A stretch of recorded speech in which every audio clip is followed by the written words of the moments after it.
Cardiac arrest అనేది గుండె ఆగిపోవడం అనమాట. సో హార్ట్ అటాక్ వచ్చిన వాళ్ళకి లేదా ఏమైనా గుండెకి ఏమైనా ఫిజికల్ ట్రామా జరిగినా ఇటువంటి పరిస్థితుల్లో ఏమవుతుందంటే సడన్గా గుండెలో ఎలక్ట్రికల్ సిస్టమ్ అస్తవ్యస్తం అయిపోయి హార్ట్ బీటింగ్ ఆగిపోతుంది పూర్తిగా. అలా ఆగినప్పుడు హార్ట్ పంపింగ్ ఆగిపోయి కంప్లీట్గా స్టాండ్ స్టిల్ అయిపోతుంది. దాన్ని కార్డియాక్ అరెస్ట్ అంటారు. That's a medical emergency. Cardiac అరెస్ట్ని మనం 2 to 3 minutes రివైవ్ చేయకపోతే పర్మనెంట్ డ్యామేజ్ అవుతుంది. ఎందుకంటే బ్రెయిన్ సర్క్యులేషన్ ఉండదు కదా. మోర్ దాన్ 3 minutes డిలే అయితే బ్రెయిన్ పర్మనెంట్గా డ్యామేజ్ అయితే ఉపయోగం ఉండదు. అందుకనే ఈ కార్డియాక్ అరెస్ట్ వచ్చిన వాళ్ళకి మీరు చూస్తుంటారు యూట్యూబ్లో అయితేనేమిటి, సినిమాల్లో అయితేనేమిటి, మసాజ్ చేస్తాం అన్నమాట. ఫిజికల్గా మసాజ్, దాన్ని కార్డియో పల్మనరీ రీససిటేషన్ అంటారు. అలా మసాజ్ చేయడం ద్వారా హార్ట్ని స్క్వీజ్ చేసి బ్లడ్ సర్క్యులేషన్ రేట్గా మెయింటైన్ చేస్తాం అన్నమాట.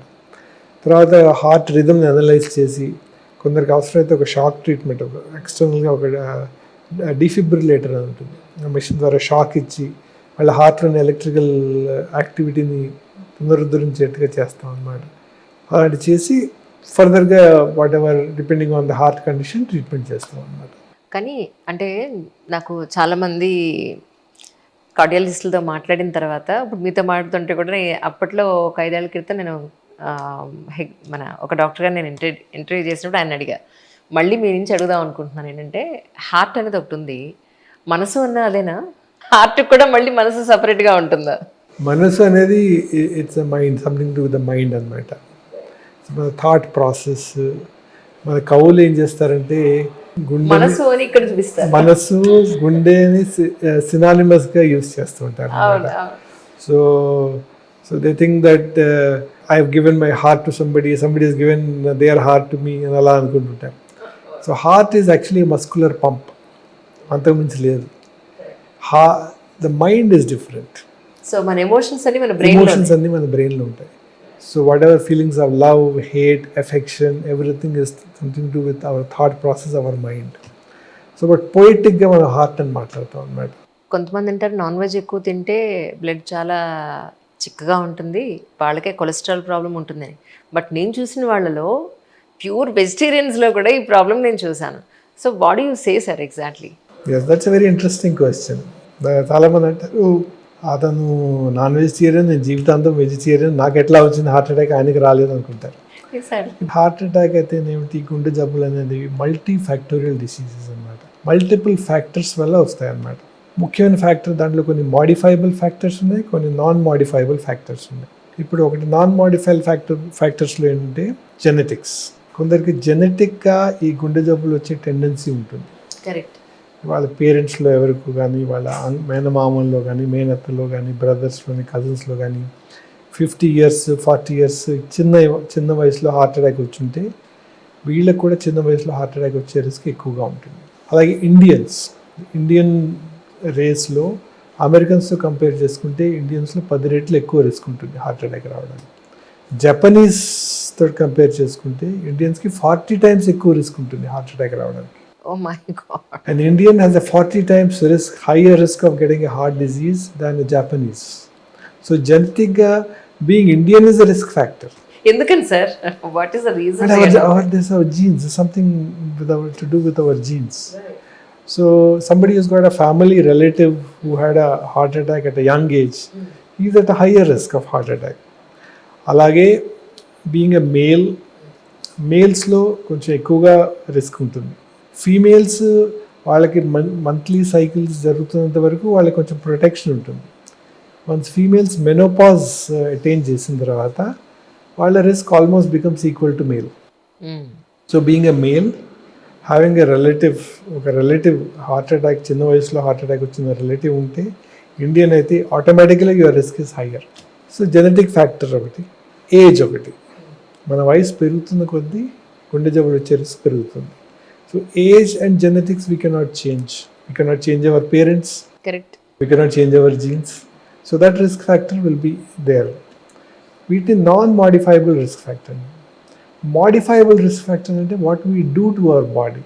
So the diet you eat. Non-veg, veg అనేది కాదు. What is the composition of the diet? ఒక డెకేడ్ క్రితం మనం ఏమనుకునే వాళ్ళం, కేవలం ఫ్యాట్స్ ఎక్కువ తింటేనే గుండె జబ్బులు వచ్చే రిస్క్ ఉంటుంది, అందుకని ఫ్యాట్స్ ఎక్కువ తినకండి, కార్బోహైడ్రేట్స్ తినండి అని అనేవాళ్ళు. ఇప్పుడు మన అండర్స్టాండింగ్ హెస్ ఇంప్రూవ్డ్. ఇప్పుడు మన డైట్లో కార్బోహైడ్రేట్స్ ఎక్కువగా ఉంటే మనకి గుండె జబ్బులు వచ్చే రిస్క్ ఎక్కువ అని మనకు తెలిసింది. అంటే more than 40% of our calories carbohydrates ద్వారా వస్తాయి. మనకి గుండె జబ్బులు వచ్చే రిస్క్ ఎక్కువగా ఉంటుంది. అందుకనే balance diet should have carbohydrates not exceeding 40%. అంటే 40% మన క్యాలరీ ఒక 2000 క్యాలరీస్ కావాలనుకోండి, ఓన్లీ 800 క్యాలరీస్ కార్బోహైడ్రేట్స్ రూపంలో రావాలి పర్ డే. మిగతాది ప్రోటీన్స్, హై ప్రోటీన్స్. ఆ ప్రోటీన్స్లో కూడాను vegetable based proteins are better than animal based proteins. Right. So a diet which is rich in plant-based products, it is proven to be beneficial for heart. So vegetarians are rakanga being a vegetarian is more helpful for heart than being a non-vegetarian. Right. So but you have to make sure that carbohydrates ఎక్కువ, నేను vegetarian కాబట్టి నేను 1 kilo అన్నం తింటాను అంటే కుదరదు. So carbohydrates తగ్గించాలి, కూరగాయలు ఎక్కువ తినాలి, గ్రీన్స్ ఎక్కువ తినాలి, మాంసకృతులు ఎక్కువగా తీసుకోవాలి, కార్బోహైడ్రేట్స్ రిఫైన్డ్ షుగర్స్ తగ్గించాలి. So composition of diet is important more than వెజిటేరియనా నాన్ వెజిటేరియనా అనే దానికంటే ఒక బ్యాలెన్స్ డైట్, కార్బోహైడ్రేట్స్ లిమిటెడ్గా, కొంచెం ఫ్యాట్స్ తిన్నా పర్వాలేదు కానీ ప్రోటీన్స్ ఎక్కువగా ఉండే డైట్ తీసుకుంటే, ఒక మెడిటరేనియన్ డైట్ అని ఒకటి ఉంటుంది. అంటే మెడిటరేనియన్ దేశాల్లో వాళ్ళు తీసుకునే డైట్ అన్నమాట. ప్రపంచంలో ఉన్న డైట్స్ అన్నింటిలోకి most healthy diet Mediterranean diet అని తీర్మానించారు సైంటిస్టులు. సో మెడిటరేనియన్ డైట్లో ఏమిటి speciality? Nothing much, it is quite similar to Indian diet. Lot of nuts, legumes అంటే పప్పు దినుసులు, diet rich in legumes, lean fish ఉండొచ్చు, డైరీ, మిల్క్ ప్రోడక్ట్స్.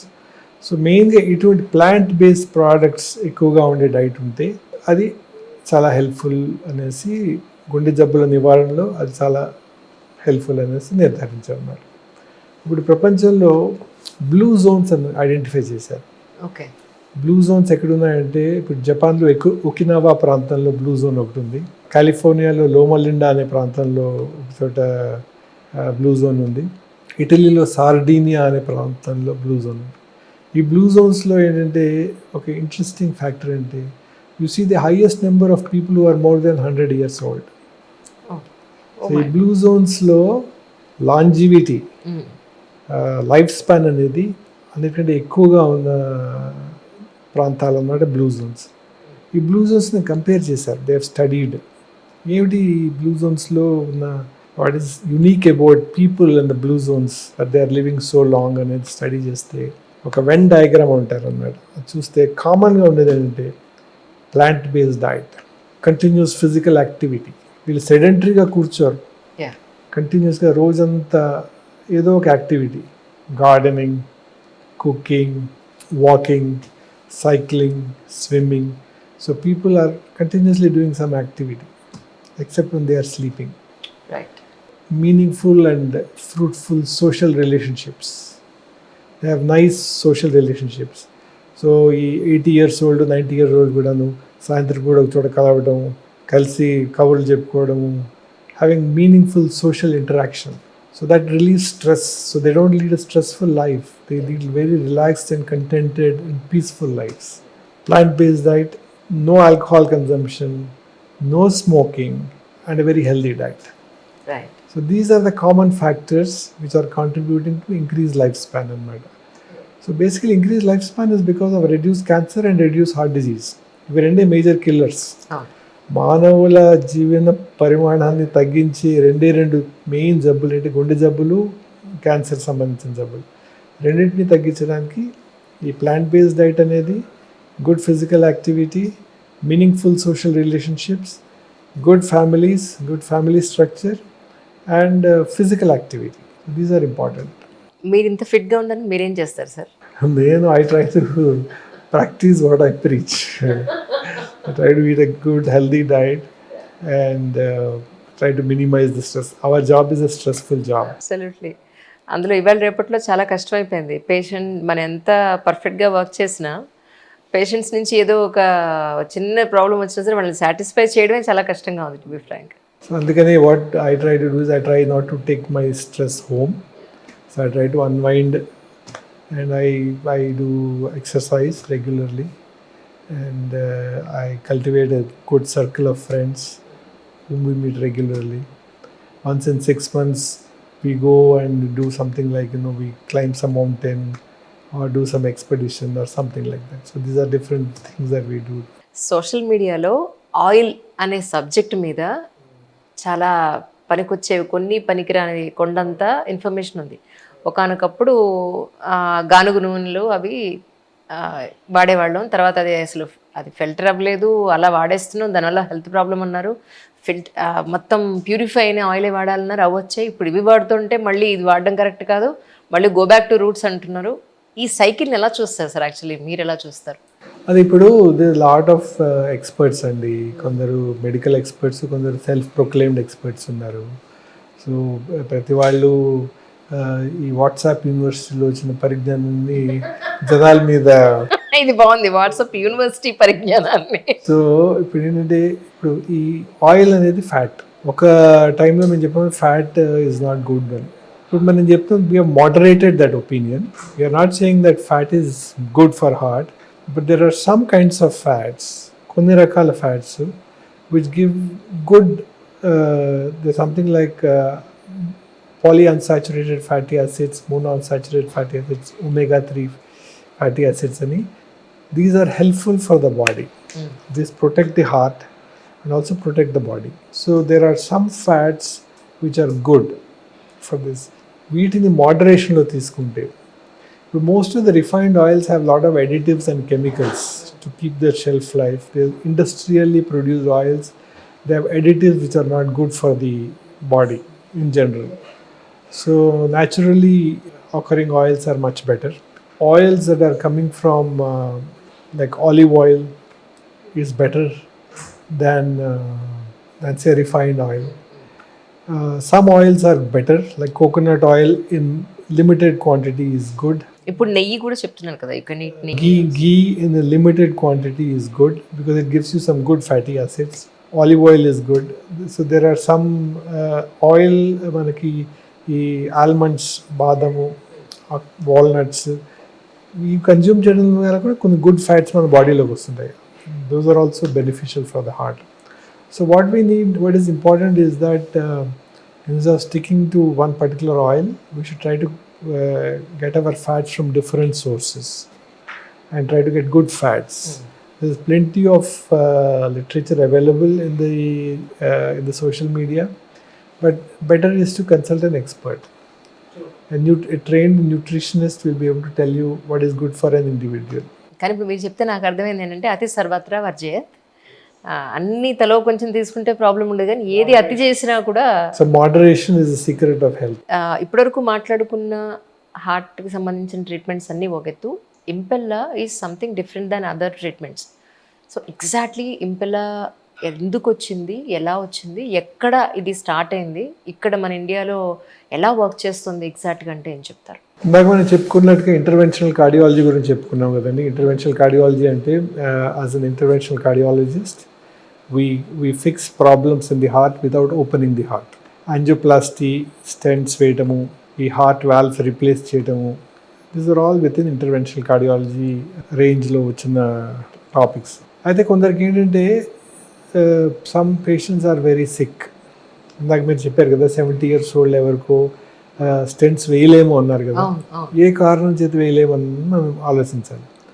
కొన్ని కారణాలు ఏంటంటే కొందరి హార్ట్ పంపింగ్ బాగా వీక్గా ఉంటుంది, ఏ ప్రొసీజర్ తట్టుకోలేని పరిస్థితి ఉంటుంది అన్నమాట. కొందరు షాక్లో ఉంటారు, హార్ట్ అటాక్ వచ్చి షాక్లో ఉంటారు. షాక్లో అంటే వాళ్ళ బ్లడ్ ప్రెషరు నార్మల్గా 120/80 ఉండాల్సిన blood pressure 70-80 millimeters blood pressure ఉంటాం, దాన్ని షాక్ అంటారు. ఇటువంటి కొన్ని పరిస్థితుల్లో వాళ్ళకి గుండెలోని రక్తనాళాల్లో బ్లాక్స్ ఉన్నా సరే ఆ బ్లాక్స్ని యాంజియోప్లాస్టీ ద్వారా ట్రీట్మెంట్ చేయాలి, కానీ ఆ ట్రీట్మెంట్ వాళ్ళు తట్టుకోలేరు. వాళ్ళకున్న హార్ట్ కండిషన్, హార్ట్ పంపింగ్ వీక్గా ఉండటం వల్ల, హార్ట్ బ్లడ్ ప్రెషర్ నిలదొక్కుకోపోవడం వల్ల, వాళ్ళ బ్లడ్ ప్రెషర్ మెయింటైన్ చేయకపోవడం వల్ల వాళ్ళకి ఇంటర్వెన్షన్ చేయలేని పరిస్థితి ఉంటుంది. అటువంటి పరిస్థితుల్లో లేదా ఈ షాక్ అన్న కార్డియోజెనిక్ షాక్ అంటాం అనమాట. హార్ట్ అటాక్ వల్ల హార్ట్ వీక్ అవటం వల్ల బ్లడ్ ప్రెషర్ బాగా లోగా ఉంటే దాన్ని కార్డియోజెనిక్ షాక్ అంటారు. ఇటువంటి పరిస్థితుల్లో మన హార్ట్కి సపోర్ట్ ఇవ్వాల్సి వస్తుంది, హార్ట్కి రెస్ట్ కూడా ఇవ్వాల్సిన అవసరం ఉంటుంది. ఓ ఈ హార్ట్కి సపోర్ట్, హార్ట్కి రెస్ట్ ఇచ్చే సాధనాన్ని మెకానికల్ సర్క్యులేటరీ సపోర్ట్ అంటారు. మ్మ్.